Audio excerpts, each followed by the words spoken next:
Hi friends, தம்பிக்கு கொய்யாப்பழம்னா ரொம்ப பிடிக்கும். அதனால நாங்கள் என்ன பண்ண போகிறோம்னா கொய்யாப்பழம் பறிக்க போகிறோம்.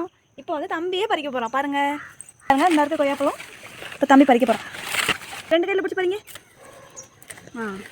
தம்பி கொய்யாப்பழம் பறிச்சிட்டான். பாருங்கள், இங்கே பாருங்கள், மரத்தில் நிறைய கொய்யாப்பழம் இருக்குது. பறிப்போம், ஆனால் எங்களுக்கு எட்டாது. இங்கே ஒன்று இருக்குது, ட்ரை பண்ணி பார்க்கலாம் வாங்க.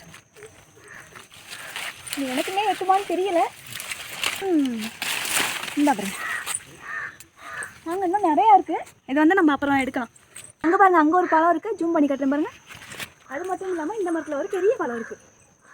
இதெல்லாம் நம்ம பறிச்சுட்டு உப்பு மிளகாய் போட்டு சாப்பிட போகிறோம். வாங்க.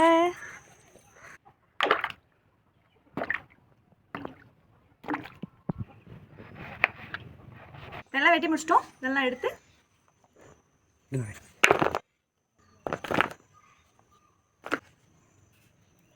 லைட்டாக உப்பு, லைட்டாக மிளகாத்தூள், லைட்டாக மிளகுத்தூள் இதெல்லாம் போட்டு இப்போ நம்ம மிக்ஸ் பண்ணிக்கலாம். சாப்பிட்டு பார்க்கலாம் எவ்வளோ டேஸ்ட்டாக இருக்குன்னு பார்ப்போம். அப்பா செம்மையாக இருக்குங்க, சூப்பராக இருக்குது, எம்மையாக இருக்குது. பிடிச்சிருந்தா லைக் பண்ணுங்கள், ஷேர் பண்ணுங்கள், சப்ஸ்கிரைப் பண்ணுங்கள். பாய்.